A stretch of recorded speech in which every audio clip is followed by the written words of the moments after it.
ಉಡಾಯಿಸೋ ಖಾರ ಬಣ್ಣ ರುಚಿಯನ್ನು ನೀಡುತ್ತದೆ. ಮೆಣಸಿನ ಪುಡಿ ಚಿಂದಿ ಉಡಾಯಿಸೋ ಖಾರ ಬಣ್ಣ ರುಚಿ.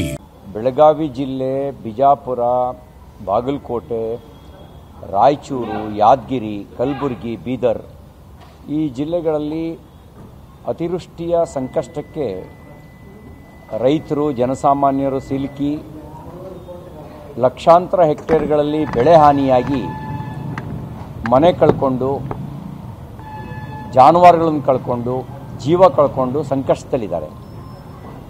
ಬಹುತೇಕ ಜಿಲ್ಲೆಗಳಲ್ಲಿ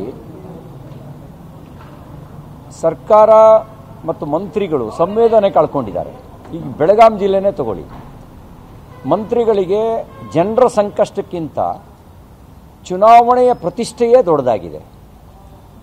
ಆ ಚುನಾವಣೆಯ ಒಳಗೆ ಮುಳುಗಿದ್ರೆ ಹೊರತು ಸಹಕಾರಿ ಕ್ಷೇತ್ರದ ಚುನಾವಣೆಯಲ್ಲಿ ಜನರ ಸಂಕಷ್ಟವನ್ನು ಕೇಳಬೇಕು ಅನ್ನುವಂಥ ಸಂವೇದನೆ ಅವರಿಗಿರಲಿಲ್ಲ.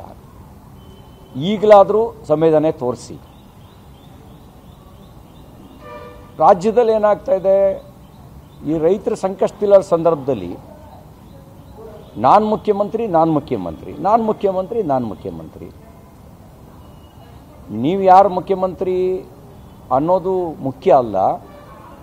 ಜನ ನಿಮ್ಗೆ ಅಧಿಕಾರ ಕೊಟ್ಟಿದ್ದಾರೆ.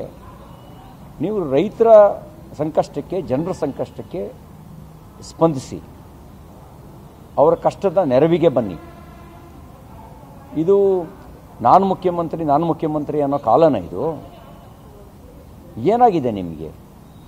2.5 ವರ್ಷ ನಾನೇ ಮುಖ್ಯಮಂತ್ರಿ. ಅರೆ 5 ವರ್ಷ ನಿಮ್ಮ ಪಕ್ಷಕ್ಕೆ ಅಧಿಕಾರ ಕೊಟ್ಟಿದ್ದಾರೆ, ನೀವು ಮಾಡ್ತಿರೋದೇನು? ಭ್ರಷ್ಟಾಚಾರ ಮಾಡೋಕ್ಕೆ ನಿಮ್ಗೆ ಅಧಿಕಾರ ಕೊಟ್ಟಿದ್ದು? ಗುತ್ತಿಗೆದಾರರ ಪತ್ರ ಬರೆದಿದ್ದಾರಲ್ಲ, ಓದಿ ನಿಮಗೆ ನಾಚಿಕೆ ಆಗಲಿಲ್ವಾ? ಜನ ನಮ್ಮ ಬಗ್ಗೆ ಏನು ಅನ್ಕೋತಾರೆ ಅಂತ ಅನ್ನಿಸ್ಲಿಲ್ವಾ? ನಿಮಗೆ ಬರೆದಿರೋದು ಮಾನ್ಯ ಮುಖ್ಯಮಂತ್ರಿ ಸಿದ್ದರಾಮಯ್ಯನವರೇ ಪತ್ರನ. ಭ್ರಷ್ಟಾಚಾರ ಡಬಲ್ ಆಗಿದೆ ಅಂತ ಹೇಳಿದ್ದಾರೆ, ಕಮಿಷನ್ ಡಬಲ್ ಆಗಿದೆ ಅಂತ ಹೇಳಿದ್ದಾರೆ. ನಿಮ್ಮ ಸರ್ಕಾರದ ಬಗ್ಗೆ ಅವ್ರು ಕೊಟ್ಟಿರುವಂಥ ಸರ್ಟಿಫಿಕೇಟು. ಬೆಲೆ ಏರಿಕೆಯಿಂದ ಜನ ತತ್ತರಿಸಿದ್ದಾರೆ. ಕೇಂದ್ರ ಸರ್ಕಾರ GST ಇಳಿಸಿ ಜನಸಾಮಾನ್ಯರ ನೆರವಿಗೆ ಬರ್ತಾ ಇದ್ರೆ, ನೀವು ಎಲ್ಲದರ ಬೆಲೆ ಏರಿಸಿ ಜನರನ್ನು ಸಂಕಷ್ಟಕ್ಕೆ ದುಡಿದಿರಿ.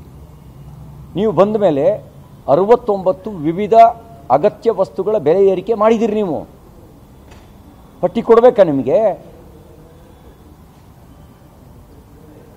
ಬರ್ತ್ ಸರ್ಟಿಫಿಕೇಟ್ ಇಂದ ಡೆತ್ ಸರ್ಟಿಫಿಕೇಟ್ವರೆಗೂ ನಿಮ್ಮ ಸರ್ಕಾರ ಬಂದ ಮೇಲೆ ಡಬಲ್ ಆಗಿದೆ. RTC ಪಹಣಿ ಬೆಲೆ ಡಬಲ್ ಆಯಿತು. ಅಡಿಗೆ ಎಣ್ಣೆಯಿಂದ ಕುಡಿಯೋ ಎಣ್ಣೆವರೆಗೂ ಬೆಲೆ ಏರಿಕೆ ಮಾಡಿದಿರಿ. ನೀವು ಸ್ಟಾಂಪ್ ಡ್ಯೂಟಿ ಡಬಲ್ ಮಾಡಿದಿರಿ. ವೆಹಿಕಲ್ ರಿಜಿಸ್ಟ್ರೇಷನ್ನು ಅದನ್ನು ಡಬಲ್ ಮಾಡಿದಿರಿ. ಪೆಟ್ರೋಲ್ ಡೀಸೆಲ್ ಮೇಲೆ ಸೆಸ್ ಹಾಕಿದ್ರಿ.